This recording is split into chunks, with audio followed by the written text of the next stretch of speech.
Bagaimana rasanya jika orang yang paling kau rendahkan harga dirinya hari ini, ternyata adalah orang yang selama ini kau cari dalam doamu? Sebuah skenario takdir yang teramat menohok jiwa terjadi di tengah debu dan deru sebuah pasar. Seorang veteran pejuang kemerdekaan yang kini hanya menggantungkan hidup dari segerobak bubur, harus menerima hinaan dan kesewenang-wenangan dari seorang oknum aparat. Gerobaknya dihancurkan, rezekinya diinjak-injak. Namun di balik mediasi yang memanas dan pertolongan Kang Deddy Mulyadi, sebuah rahasia besar yang terpendam puluhan tahun akhirnya membakar dada. Siapa sangka oknum polisi yang begitu sombong menindas sang veteran adalah anak kandungnya sendiri yang terpisah sejak masa perang. Sebelum kita masuk ke dalam kisah haru dan penuh keteladanan ini, mari kita basahi lidah dan hati kita dengan bersholawat kepada Nabi Muhammad SAW. Allahumma salli ala Sayyidina Muhammad wa ala ali Sayyidina Muhammad. Coba absen dulu di kolom komentar dari kota atau daerah mana saja kalian menonton kisah ini. Semoga kalian yang menyimak hingga akhir selalu diberikan kesehatan dan ketabahan hati. Langkah kakinya terseret pelan, mengikis ketebalan aspal pasar yang mulai panas. Kakek Rusdi, seorang veteran perang yang dadanya pernah dihantam gerimis peluru demi kemerdekaan negeri ini, kini harus berjuang menaklukkan lapar hanya dengan segerobak bubur ayam. Kulit keriputnya menyimpan sejuta riwayat perjuangan, namun di mata sebagian orang, ia hanyalah seorang tua renta yang mengganggu pemandangan roda ekonomi kota. Tidak ada pensiun mewah, tidak ada medali yang tersemat di bajunya. Warisan terbesarnya hanyalah kejujuran dan sepasang tangan yang tak pernah mau mengemis. Biasa ya Mbah, buburnya satu, kuahnya dipisah. Mbah Rusdi ini jam segini sudah keliling saja, ndak capek tah di usia segini. Selagi tangan masih bisa menyendok dan kaki masih sanggup menapak, Mbah ndak mau menyusahkan orang nak. Kemerdekaan negeri ini dulu ditebus pakai darah, masa sekarang cuma untuk cari makan saja Mbah harus menyerah? Mbah ini luar biasa, sehat-sehat terus ya Mbah. Namun kedamaian pagi itu tak bertahan lama. Di balik kriuk-pikuk pedagang, bayangan sosok berseragam mendekat dengan langkah tinggi hati. Bribtu Arya, seorang oknum polisi muda, berdiri menantang tepat di depan gerobak tua kakek Rusdi. Tangannya bersedekap, matanya memancar pandangan merendahkan. "Hei Pak Tua, kan sudah dibilang area ini bukan tempat jualan, mengganggu jalan saja. Mana uang mengertinya untuk minggu ini?" Kak Ekek Rusdi merapikan mangkuk dengan tenang. "Maaf Pak Polisi, saya cuma jualan sebentar di pinggir jalan ini. Dari subuh sampai jam segini baru laku 3 mangkuk. Saya ndak punya uang lebih untuk bayar-bayar begitu." Biribtu Arya, nada suara meninggi, melangkah mendekat. "Jangan banyak alasan. Semua pedagang di sini nurut aturan. Kalau kamu ndak mau bayar uang amannya, jangan jualan di sini." Kakek Rusdi, "Aturan yang mana Pak? Saya veteran. Dulu saya berjuang menjaga tanah ini bukan supaya rakyat kecil dikejar-kejar dan diperas seperti ini." Bibtu Arya tersulut emosi. "Veteran? Alasan basi. Jangan bawa-bawa sejarah di depan saya." Suara gerobak ditendang keras. Piring dan mangkuk pecah berantakan di atas tanah. Tanpa belas kasihan, gerobak disepak. Mangkuk-mangkuk porselen tua pecah berkeping-keping. Bubur hangat yang dimasak sejak pukul 3 pagi kini menyatu dengan tanah dan debu pasar. Warga dan pedagang sekitar hanya bisa menonton dalam diam, terkunci oleh ketakutan pada pakaian dinas yang dikenakan sang oknum. Di tengah histeris kepedihan kakek Rusdi yang berlutut memunguti serpihan mangkuk dengan tangan gemetar, sebuah mobil berhenti di tepi pasar. Kang Deddy Mulyadi melangkah keluar membelah kerumunan warga yang memadati lokasi. Matanya menatap tajam pada tumpahan makanan dan piring pecah di tanah. Kang Deddy Mulyadi, "Ada apa ini? Kenapa sampai ada barang dagangan dihancurkan seperti ini?"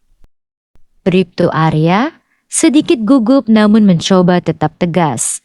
Ini Pak Dedi, orang tua ini melanggar ketertiban, berjualan di bahu jalan dan tidak mau ditertibkan. Kang Dedi Mulyadi, menertibkan atau memeras? Saya dengar sendiri tadi dari warga di belakang. Apakah seragam dan kewenangan yang dibeli dari uang rakyat ini dipakai untuk menendang dagangan seorang kakek-kakek? Bribtu Arya, saya hanya menjalankan tugas penertiban, Pak. Kang Dedi Mulyadi menunjuk ke arah kakek Rusdi. Lihat tangan tua itu. Beliau ini memeras keringat secara halal. Kalaupun ada pelanggaran tata kota, tugasmu mengayomi, mengarahkan, bukan menghancurkan piring nasi orang. Ayo ikut saya, kita selesaikan ini secara terbuka. Proses mediasi dipindahkan ke pos terdekat. Kang Dedi duduk mendampingi kakek Rusdi yang masih gemetar, sementara Bribtu Arya berdiri gelisah dengan wajah menahan gusar. Untuk melengkapi catatan mediasi, Kang Dedi meminta dokumen kepolisian dan identitas kakek Rusdi. Kang Dedi Mulyadi, Bapak boleh saya lihat kartu tanda veteran atau dokumen lama yang Bapak simpan? Kakek Rusdi merogoh saku kain luarnya, mengeluarkan dompet lusuh. Ini Pak, ini surat legiun veteran saya.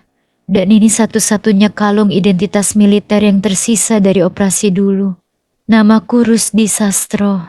Bribtu Arya tertegun. Matanya membelalak menatap nama dan kalung yang dipegang kakek Rusdi. Bribtu Arya. Suara bergetar, nada tak percaya. Rusdi Sastro. Pejuang dari Batalion 3? Kakek Rusdi menatap sang polisi dengan bingung. Iya nak, dulu waktu garis demarkasi pecah tahun 70-an, Batalion 3 terpisah. Saya kehilangan istri saya Siti dan anak bayi saya yang baru umur 1 tahun. Bribtu Arya, napasnya memburu, air mata mulai menetes. Ibu Siti, Ibu selalu menyimpan foto tua bapak yang pakai kalung itu. Ibu bilang, ayah hilang di medan pertempuran dan tidak pernah kembali. Keheningan mencekat ruangan. Bribtu Arya gemetar hebat.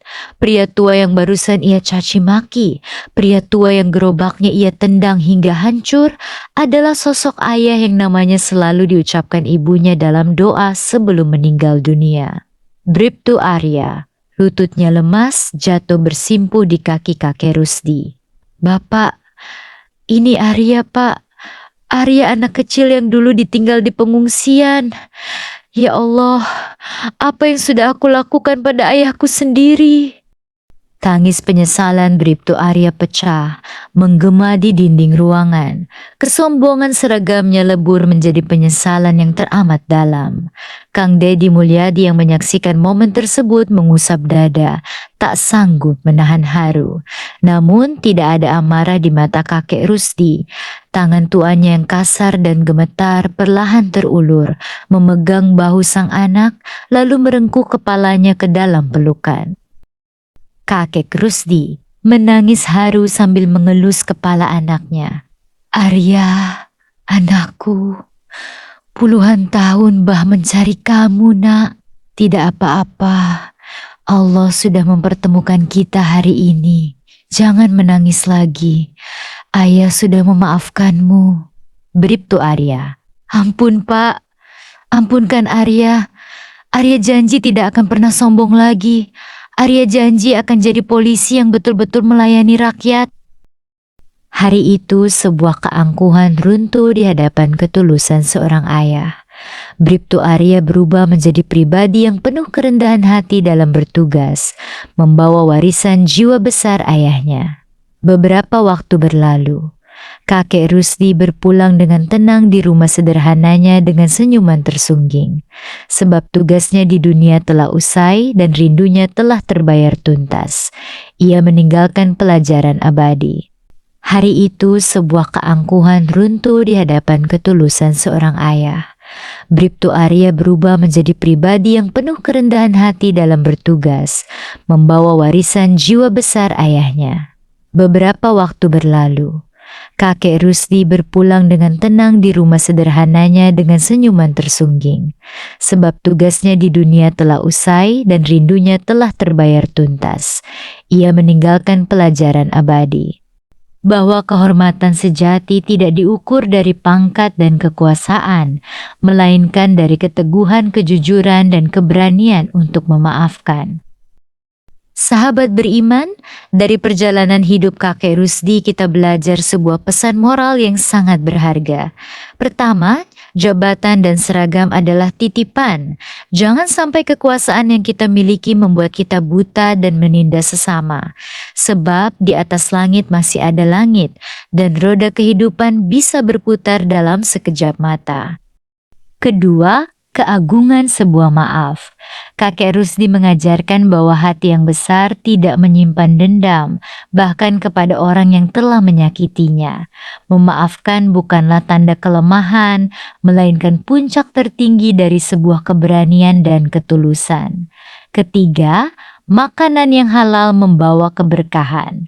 Walau hidup dalam kesederhanaan, kakek Rusdi memilih jalan yang jujur daripada meminta-minta apalagi mengambil hak orang lain.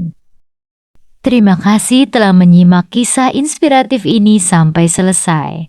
Jika cerita ini menyentuh hati dan memberikan pelajaran berharga untuk hidupmu, silakan like video ini, subscribe ke channel kami, dan nyalakan lonceng notifikasi agar kamu tidak ketinggalan kisah-kisah penuh hikmah lainnya. Jangan lupa share video ini ke keluarga dan sahabat tersayang, karena satu kebaikan yang kamu bagikan bisa menjadi ladang pahala yang terus mengalir. Sampai jumpa di kisah inspiratif selanjutnya. Wassalamualaikum warahmatullahi wabarakatuh.